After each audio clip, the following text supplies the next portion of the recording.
Hey everyone, Israel is currently in a war against the terror organization Hamas, and we know how hard it can be to keep up with all the news. So if you haven't had the time to stay on top of the latest developments out of Israel, we're here for you. I'm Ladar Gavelazi, and this is ILTV's Weekly Review. Israel has received a shipment of heavy Mk-84 bombs from the United States after U.S. President Donald Trump lifted an embargo imposed on these weapons by the previous Biden administration. According to a statement from Israel's defense ministry on Sunday morning, the shipment of over 1,500 Mk-84 bombs arrived on Saturday night through the Ashdod seaport and was transferred to Air Force bases around the country. The Mk-84 is an unguided 2,000-pound bomb, which the Biden administration blocked to Israel over concern the weapons would be used to strike in Gaza.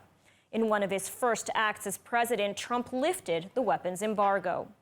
Another shipment containing 132 D9 bulldozers is now also on its way to Israel. The bulldozers were purchased by Israel, but the Biden administration froze their transfer. Israeli Defense Minister Israel Katz, in a statement, thanked President Trump and the U.S. administration for their unwavering support of Israel and said the shipment represents a significant asset for the Air Force and the IDF and serves as further evidence of the strong alliance between Israel and the United States. He added that during their recent conversation, U.S. Secretary of Defense Pete Hegseth reaffirmed America's commitment to continue providing Israel with all necessary tools to ensure its security. And joining us now with more on U.S. President Trump's latest comments, U.S. Secretary of State Marco Rubio's visit and Israel's impending decisions regarding the war in Gaza, is Dr. Dan Diker, president of the Jerusalem Center for Security and Foreign Affairs. Thank you for joining us. Thank you very much. So a lot to discuss. Let's start first with the weapons shipment. You know, U.S. President Trump lifting the embargoes placed by the Biden administration and the shipments now finally arriving here in Israel. You know, first I'll say President Trump, unlike President Biden, really showing the world that there's no daylight between Israel and the United States. You know, so should we see this as perhaps preparations by the U.S. and Israel to resume the war in Gaza and perhaps even abandon phase 2 of the deal? First of all, a very important question. The immediate delivery of bombs that were held up by the prior administration is just the first sign of what I would call total alignment between Washington and Jerusalem, and that Rubio's arrival so close after the Washington summit shows that there's really a continuation of this total alignment. One aspect of this, Liddell, that hasn't been discussed is that in Washington, it was very clear. I understand from our sources at JCFA that both governments understand that Israel is going to return to fighting in Gaza, and there may not be a second stage. And the alternative is to extend the first stage and get back as many live hostages as possible before returning to a wartime footing, because it's very clear Marco Rubio has been saying now for 2 years, consistently, daily, that the Hamas terror organization must be destroyed. I mean, he said it scores of times on the record. And he's also said something very important that I don't think any Secretary of State of the United States has said so clearly, so articulately, immediately after taking office, and that is that the Iranian regime is the source of all subversion, instability, and terror in the Middle East and around the world. You couldn't have a clearer statement by a Secretary of State. So what he has done is to integrate the Hamas tentacle of the Iranian octopus with the head of the octopus itself, which is in Tehran. So you have an alignment strategically as well as tactically regarding the hostages, which Rubio said includes American hostages, not only hostages from many other countries, as well as pointing a very long finger at the Iranian regime. That's total alignment between two major allies, the United States and Israel. And, you know, speaking about the Islamic Republic of Iran, Trump has said, though, that he would like to try a diplomatic approach. And, you know, on the other hand, we are seeing increased, you know, sort of chatter that Israel might potentially strike Iran's nuclear sites. So what's going on here? I mean, will Israel be able to move forward with any sort of military strike? And what would the U.S.'s role be if that were to be the case? Well, I think Israel has made it very clear, Prime Minister Netanyahu and others have made it clear that ultimately the time for diplomacy, the window for diplomacy is closing very, very fast and may already be shut. President Trump has been talking about maximum pressure since he left the JCPOA in the beginning of his first term. And clearly, it seems that Israel will let the president take the lead on a maximum pressure campaign, which in the first term, as you remember, basically broke the bank across Iran and caused tremendous financial distress and a lot of restiveness among the Iranian people. I think both countries understand that ultimately regime change will have to come from within Iran, and that maximum pressure, which President Trump means maximum financial pressure. Let's remember, President Trump is the world's leading economic warrior, and that he showed that in the first term that maximum pressure can work against the Iranian regime. At the end of the day, I think that the president understands, and many around him understand, certainly Secretary of State Rubio understands, that ultimately it may be that that regime change and hitting Iran's nuclear sites can only happen through military force. So, Dr. Dan Diker, thank you for your analysis today, and we'll, of course, continue to cover Rubio's visit and any developments. Thank you. Thank you very much, Sue. And on Saturday, Israel welcomed home 3 more hostages, Sagi, Sasha, and Yael. ILTV's Shosh Bedrosian is in Hostages Square with the heartwarming reunions. Lidar, for nearly 500 days, Sagi Dekolchen, Yair Horn, and Sasha Trufanoff were hidden away from the world in darkness, in tunnels, living in horrid conditions, having no connection to reality or the outside world whatsoever since they were kidnapped on October 7th here in Hostage Square. When those 3 men were being released on Saturday, it was electric, with people crying, cheering, embracing each other as these 3 men were just moments away from seeing their families.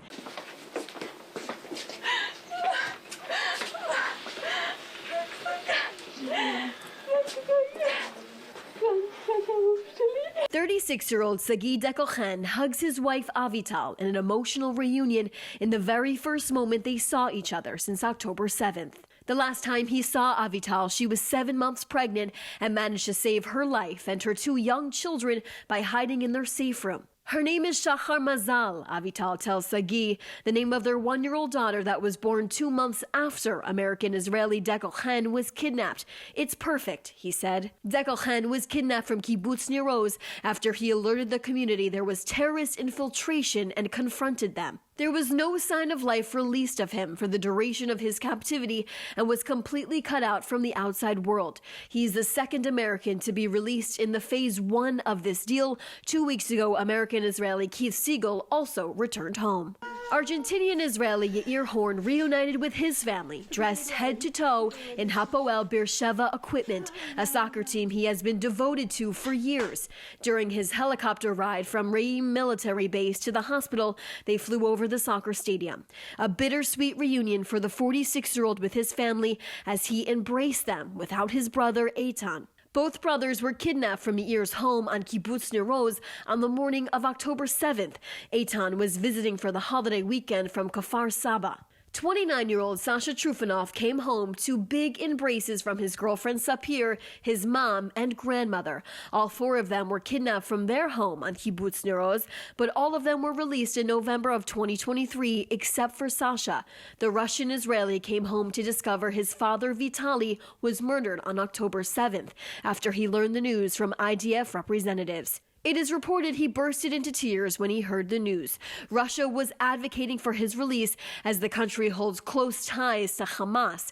However, Palestinian Islamic Jihad was holding Trufanoff for the 500 days he was in captivity. Lidar, we are expecting 3 more Israeli hostages to be released on Saturday as per the ceasefire deal we've seen over the last 6 weeks take place. We do know that 14 Israelis still need to come out as part of this first phase of this deal, and we do know that Hamas has suggested that 8 of them are no longer alive.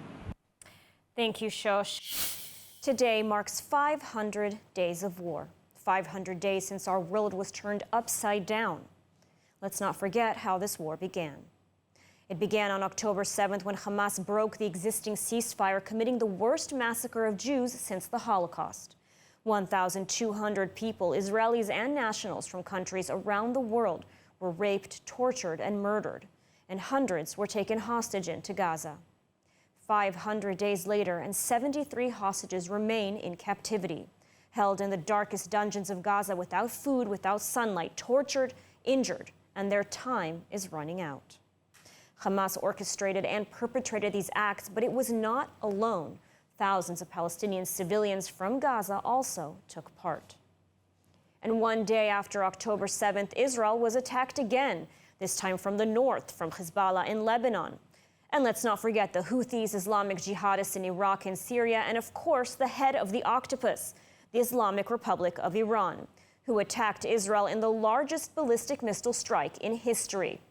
And throughout this seven-front war, throughout Israel's existential war, the world was silent. Silence from the United Nations, silence from many Western leaders, silence from human rights groups, silence from women's rights groups, just silence. And worse than silence were condemnations from the UN, kangaroo courts, hundreds of thousands taking to the streets not to call for the release of the hostages, not to demand for Hamas and Hezbollah to surrender, no, but to accuse Israel of genocide, to call on Israel to stop defending itself, to lose the war. And with these calls and the weak leadership displayed by world leaders came the rise of anti-Semitism, the age-old phenomenon in a new form. And Jews are once again being targeted around the world simply for being Jews. But despite all of this, despite everything, in these 500 days of war, the IDF and Israel's security forces were able to launch incredible operations. Who can forget the beeper attack? But these came at a heavy price. Over 800 soldiers, brothers, sons, husbands, fathers, killed in combat. We don't forget their heroic sacrifices. And Israel, for the most part, has stood alone. It's had some help from allies, but not enough. And today, 500 days later, we continue to see the strength of the people of Israel. We see their resilience. Israel is beginning to rebuild, to rehabilitate. A change in leadership that has finally brought the moral clarity that was so sorely lacking since October 7th.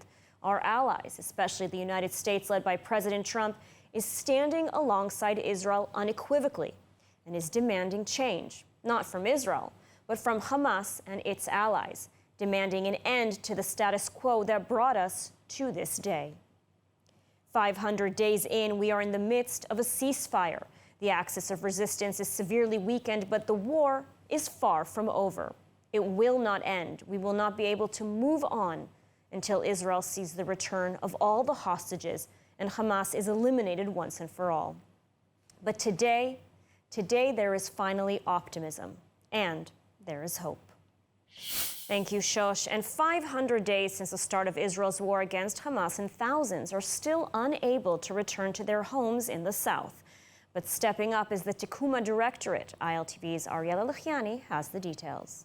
The Otef, Israel's Gaza border region, is home to tens of thousands who have long lived under the shadow of conflict. 500 days after the October 7th attack, the Otef is still rising from the ruins. The Tekuma Directorate has committed nearly $2 billion to rebuild the communities that suffered the worst devastation. Kibbutz Be'eri, Kfar Aza, and Nir Oz, once symbols of thriving communities, were among the hardest hit. They, along with 7 other towns, are receiving $310 million for reconstruction. 3/4 of the total funding is dedicated to physical rebuilding, homes, schools, medical centres, and public spaces. Of the 64,000 residents displaced by the attack, 83% have now returned. But for 13 communities, home is still out of reach, either due to security concerns or the extent of destruction. In Be'eri, Kfar Aza, Nir Oz, and Holit, full reconstruction won't be complete until the end of 2026. Beyond rebuilding, Tekuma is investing in resilience. Schools and hospitals are being reinforced. New security infrastructure is in place to ensure that no family has to endure such horror again. The land is being cultivated once more, businesses are reopening, and industries are receiving the support needed to revive local economies. More than $100 million have been directed towards agriculture, technology, and small businesses, giving the region a chance to flourish again. The scars of October 7th remain, but the Otef is not defined by destruction. It is defined by resilience, by determination, and by the unbreakable spirit of its people. These communities are not just returning, they are rebuilding stronger than before. No attack, no destruction will erase them. The Otef is here to stay. The IDF pullout is nearly complete in southern Lebanon. By the end of the day, the army is expected to be fully withdrawn back to the Israeli border, with the exceptions of 5 strategic outposts north of the border. We have more from ILTV's Steve Leibowitz. It's not part of the ceasefire agreement, but Israel will remain in 5 outposts under U.S. authorization until it's determined that the threats to Israel have been removed. The U.S. is in charge of the Lebanon ceasefire implementation. It's unclear how long the IDF will maintain the outposts inside Lebanon. Before the pullout, the IDF carried out intensive activity, removing any last threats in areas up to 8 kilometers inside Lebanon. The army beefed up defenses on the Israeli side of the border ahead of tomorrow's ceasefire deadline. The ramped-up defenses include manned outposts in front of each Israeli community, better surveillance capabilities, and triple the number of troops compared to the start of the war. Israel has also made clear that the IDF will continue to operate north of the border to confront any and all threats to Israeli security. Under the U.S.-brokered ceasefire, IDF troops were given 60 days to withdraw from South Lebanon after occupying the territories in a ground operation back in early October. Hezbollah operatives must now be completely out of South Lebanon and north of the Litani River. The original deadline was extended from January 26th to February 18th. The Hezbollah chief demanded a full Israeli withdrawal, including the outposts, but he did not include a threat. يجب أن تنسحب إسرائيل في 18 شباط بالكامل. ما إلى ذريعة، لا نقاط 5 ولا تفاصيل أخرى تحت أي ذريعة وتحت أي عنوان. هذا هو الاتفاق. The IDF decided on Sunday to lift restrictions on residents returning to their homes in northern Israel starting March 1st. That's nearly a year and a half after they were evacuated due to Hezbollah attacks. Hezbollah attacks on Israel since October 2023 resulted in the deaths of 46 civilians. In addition, 80 IDF soldiers and reservists died in cross-border skirmishes, attacks on Israel, and in the ensuing ground operation in South Lebanon. The Security Cabinet held lengthy discussions about Phase 2 of the hostage for ceasefire deal with Hamas, and earlier today a deal was made to ensure the return of the 6 living hostages at the end of Phase 1. No final decisions or votes were taken on Phase 2, with arguments made to send a team to Doha or renew the war in Gaza. We have more from ILTV's Steve Leibowitz. For the first time, the Security Cabinet held discussions on the second phase of the hostage ceasefire deal with Hamas. No decisions were made and no votes were conducted. Under the terms of the ceasefire deal, mediation for the second phase were to begin 2 weeks ago, 16 days into the 42-day agreement. The Security Cabinet has yet to approve sending an Israeli team to Doha to take part in the mediation efforts. The cabinet meeting followed comments by President Trump envoy Steve Witkoff, who said there will absolutely be Phase 2, and we won't leave any hostages behind. The second phase of the deal includes an end to the war and a complete withdrawal of IDF troops in exchange for the return of all Israeli hostages. Prime Minister Netanyahu continues to assert that he is committed to President Trump's plan to remove Gaza's population and rebuild the Strip under U.S. ownership. But some of Israel's strongest supporters in the Senate are pushing back against a U.S. takeover of Gaza. No one expects Israel to do any kind of deal regarding Gaza or the West Bank that would lead to another October 7th. Nobody expects Israel to allow Hamas to stay in charge, and nobody believes that the PA is the right answer in this current construct. One thing I will say, there's very little appetite that I've seen in the United States Senate for America to take over Gaza in any way, shape, or form. I think that would be a difficult sell in South Carolina. There is support for an emerging Gaza plan being prepared by Egypt. My talks with King Abdullah convinced me that the plan that the Arab states will offer to President Trump provides a realistic prospect for normalizing relations, self-determination by the Palestinians, regional defense arrangements, and security for Israel. If those components are part of a realistic plan, it could be a game changer for the region. Egypt is developing a plan to rebuild Gaza without forcing Palestinians out of the Strip. The proposal calls for establishing secure areas within the Gaza Strip where Palestinians can live initially, while Egyptian and international construction firms remove and rehabilitate the enclave's infrastructure. We begin today's broadcast with tragic news that shakes us to our very core. For the first time since the hostage exchange deal began, Hamas returned Israeli hostages, not alive, not to freedom, but dead. One harrowing nightmare that began on October 7th has reached a heartbreaking, gut-wrenching conclusion. As we wait for additional forensic details, we are informed that the Bibas family, Shiri, her 4-year-old son Ariel, and her little baby Kfir have finally returned home to Israel today in body bags. Let those words sink in. For over 500 days, the world held its breath, awaiting, praying, and pleading for their release, hoping that this lioness mother and her 2 children, with 9-month-old baby Kfir being the youngest hostage in this war, that they would come home alive. Instead, Hamas and its accomplices have delivered them back in death. And they're not alone. Also returned today is the body of Oded Lipschitz, an 83-year-old Israeli peace activist and one of the founding members of Kibbutz Nir Oz, a man who spent his life advocating for coexistence, brutally kidnapped in old age and left to die in Hamas's hands. We watched in horror as these innocent civilians were torn from their homes in Nir Oz by terrorists, images of their suffering haunting the world. A young mother clutching her 2 redhead babies, their fate unknown until now. They were killed in captivity when they should have been home with their families all along. Killed while the world argued, debated, stood and watched silently and excused the inexcusable. Today, Israel grieves, a nation in mourning, a people shattered once more.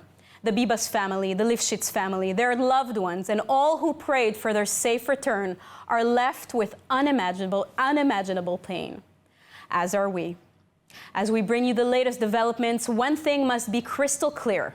This was not just war.